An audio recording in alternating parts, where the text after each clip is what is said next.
Hi. Last time what we studied was the preliminary brachos. Netilah Shadayim, Asher Yatzar, Elokai Neshama, the Birkot HaTorah. This morning we're going to talk about the Birkot HaShachar. Now, if you look in the Rambam, who insists that the way we do it is wrong, and if you look at the Gemara, how were these originally said? At each stage, there was an expression of hakaras hatov, of gratitude to God. And we're going to develop what they are and what were the different stages. But I use this term hakaras hatov, gratitude. That really is the underlying principle. There's two underlying principles that you have in the Birkot HaShachar. Number one is this. Rabbi Bachya, he wrote a famous work. What was it work? It was called Chovas HaLevavos, Duties of the Heart. And in it, it's a forerunner to the Moreh Nevuchim of the Rambam. Great philosophical work where he was speaking to a Jewish community that lived in a very sophisticated world of Islam.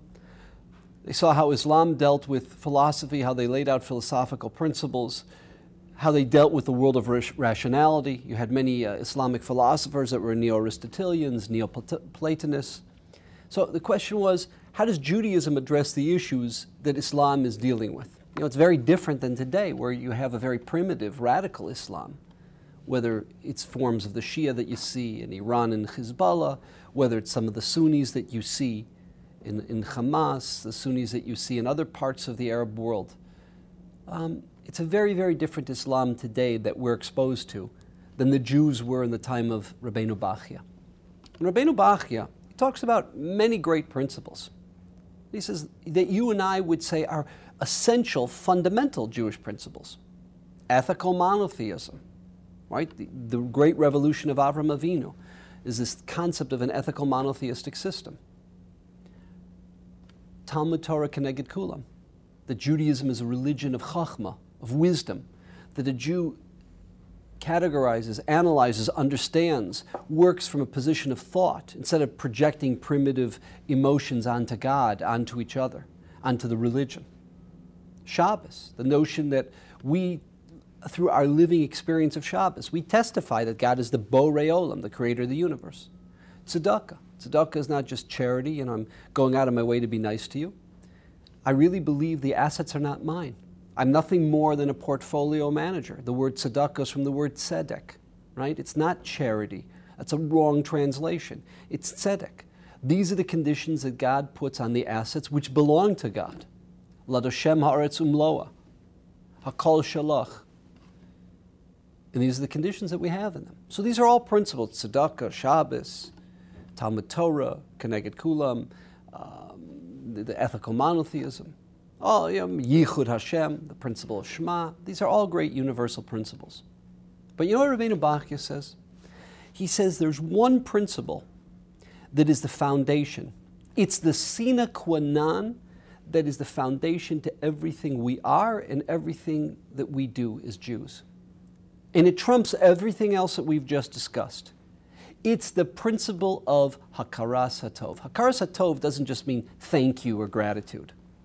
But hakaras hatov means that a Jew has a profound sense, what we would call a shibud, a sense of indebtedness to a teacher, to a parent, to the Almighty, to an employer.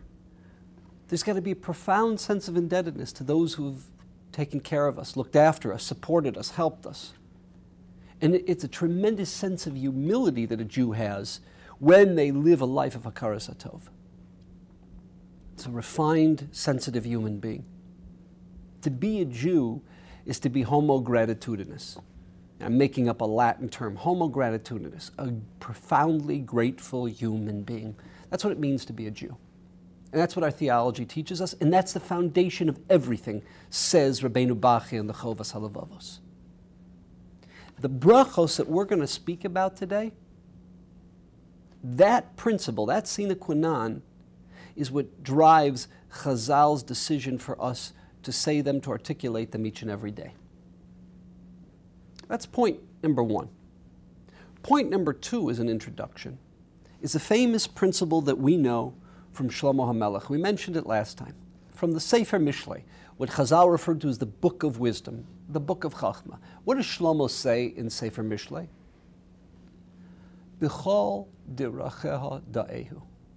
in every approach, in every aspect of your life, know God. Whether it is the workplace, the bedroom, the kitchen, social discourse, the table. In every aspect of our life, whether it's sales, whether it's our relationship to our employer or as an employer to our relationship to our employee, whether it's as a parent, as a child.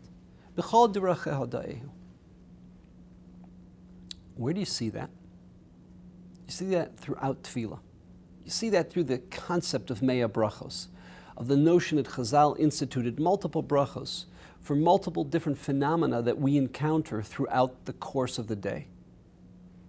So you've got this one sense of having a profound sense of gratitude, and on the other hand, this notion of knowing God in every aspect of our lives, encountering Him, engaging Him. Let's look at the brachos. So these different stages, and we said in the intro that the Rambam Halacha Lamasa says this. We the Bnei Ashkenaz don't follow the Rambam. I don't believe that the Bnei Sfar do either. But the Rambam says the notion of just saying them one after another, like a machine gun, rattling them off in shul, that's a bracha levatala. These brachos are meant to be articulated when we experience the phenomena through the process of just getting up and being able to function. That's the way it was done by Chazal at the end of Masechta Brachos, which is the source for these brachos. Asher nasan l'sech v'ivin elavchim ben yom uvein laila. Right, this whole notion of the internal body clock, that the internal alarm clock that the rooster has, the ability to discern between darkness when you can't function in the beginning of the day. What else? And we're going to skip a couple and come right back to them. Pokeach ivrim, the ability to see. And Chazal say that a blind person says Pokeach ivrim, because even if I can't see myself, the fact that others can see enables them to help me, enables me to function, as a function of their sight. But just the ability to use your eyes and to see. Malbish haramim, the ability when we put on clothing. In other words, there's a system that we can be warm, that we can maintain, first of all, our dignity through clothing. Number two is that our body heat is kept in and that we can function that way. So that what? So that we're able to go out into the world and function. Matir asurim, when we sit up, that the spine works. The ability that we can have the sense of being able to sit up, so that there's a dignity to the human being, that we can function, that our lungs can work properly. So keif kfufim, that we can stand up, that the spine works, the ability that it can function. You see someone who has a terrible, terrible hunchback, the inability to function, the ability to conduct affairs, to see, to engage. Rokar etz halamayim, the ability that we can stand and we don't lose our balance. We take it for granted, but the amount of enzyme reactions that are required for someone to stand up and not lose their balance it's a huge, from a biological point of view, from a medical point of view. It's a tremendous chesed that a HaKadosh Baruch Hu does for us. You look at someone who's suffering from Parkinson's or from other diseases, and they don't have their balance. You can't function as a human being. Little things that we take for granted, the ability to sit up, the ability to stand up, the ability to maintain our balance. She'asali kol tzarki, shoes. There's the notion that we can go out into the world, that we can traverse wherever we need to traverse and function in the world, and that our feet are protected, that we can do that. Hamechin mitzadei gaver, that we can take the steps that are necessary to function, that we can move, we can move in a meaningful pace, that we can accomplish. All of these are rooted in Hakaras HaTov. Now we skipped a couple. What did we skip? Shelo asani goy. One gear says Shelo asani nachri, that God did not make me a Gentile. What does that mean? Shelo asani aved, that did not make me an Eved, that my status is as a Jew, not as an Eved. What does that mean? And Shelo asani isha, a man says that my status is a male, not as a female. Now, there's one question that we have with all of these. There's nothing wrong with being a Gentile, with being a Nachri or a Goy. There's nothing wrong with being an Eved or with being an Isha. A Jew has no more Kedusha than what? Than a Gentile. I apologize, what I said is wrong. A Jew is no more human than a Gentile. When it says that Adam, that humanity was created b'tselem Elokim, and I'm taking the approach of the large multitude of Rishonim. This thing, what I'm going to say now, Rabbi Yehuda, Levi, and the Kuzari would disagree, but the large preponderance of Rishonim would concur with this. And that is what? Every human being is precious, that they were created b'tselem Elokim, in God's image, that we have an abstract intellect, that we have an intellect that can perceive and understand and know. So if that's the case, why am I saying that God didn't create me a Gentile? A Gentile, look, Avram and Sarah, Yitzchak and Rivka, Yaakov, Rachel, Leah, our progenitors, our role models, our patriarchs and matriarchs. According to the French and German Rishonim, they were not B'nai Yisrael. Their status was B'nai Noach. They were B'nai Noach plus, who adopted extra mitzvahs upon themselves, but they were B'nai Noach. And we look up to them as our role models. So what does that mean, Shelo Sani Goy? The idea is this. In this idea, we're going to say for all three, as we analyze all three brachos, unlike the principle that exists in Western civilization, that autonomy is the most cherished phenomena, my personal rights are autonomy. In Judaism, in our Weltanschauung, our Hashkafas Olam, our Jewish way of looking at the world, there's an R word, not rights, R-I-G-H-T-S, but responsibility. In Hebrew, we'd say hischayvus, achrayus, that we are bound, that it's not just mekabel shamayim, ol malchus shamayim, that we are bound and responsible. As Jews, that is the greatest phenomena. It's the whole idea of gadol ha-mitzuva v'osa, mimi she'eno mitzuva v'osa. Greater is the one who's commanded than one who's not. The sense that I am bound and committed and responsible in my relationship with God to not just the category of Sheva, Mitzvahs B'nai Noach, 7, but perfected ethical monotheism, 613. And it's not just a numerical quantitative jump from 7 to 613. Qualitatively, my responsibility to God, I thank Him for that. I thank Him that every day I am someone who is bound and committed to that system. And inherent in my existence is a responsibility to that system of ethical, perfected monotheism. That's the idea, Shelo Sani Goy. And just to develop that, what does it mean that chosen? Again, if a Jew is not any better than a Gentile, we're all created in God's image. We all have an abstract intellect. I'm not necessarily better than a Gentile. I'm for sure not better than Avram and Sarah, and they were Gentiles, and I was Jew, and I'm a Jew, at least according to the French and German Rishonim. So what does it mean, Shelo Sani Goy? What does a chosen mean? Chosen does not mean that we are better. Chosen means we were chosen to do a mission. We are chosen to lead a life, to conduct ourselves according to the system of Torah, of Taryag Mitzvahs, as individuals, and as a society, a greater society, to conduct ourselves according to the system of Taryag. That notion of chosenness, that we are chosen to transform the destiny of humanity. We were chosen to engage in a covenant of perfected ethical monotheism, which means that we create a society that will be a role model and that will be an or lagoyim, a light unto the nations, as Yeshayahu would say. That's what it means to be chosen. What does it mean, Shelo Sani Aved? An Aved or Shivcha is a very high madrega. See, there's a big mistake. People translate it as a slave. It's not a slave. In order for someone to have a familial relationship, which enables this person who was a Gentile, and after they convert, they go to the mikveh, they're mikabel all mitzvos, they accept upon themselves the system. They're leaving the status of being a Gentile and going to Kedushas Eved Kanani. You realize if that person is part of the family of Kohanim, even though they weren't born a Kohen, they were born a Gentile, they eat Truma. They eat Kudshim with the family. It's a very high madrega. And it can only work if the man or woman is willing to convert. According to the one opinion in Masechta Gittin, in Birkot HaShachar, that conversion to Kedushas Eved Kanani, once that person has gone to the mikveh and been makabel ol mitzvos, they have the status of a burgeoning Jew. Meaning what? You don't need a second going to the mikveh for them to become Jewish. Once they receive their shichrur, their emancipation, that they no longer have the responsibilities to the family that they were committed to, they automatically become Jewish after the shichrur.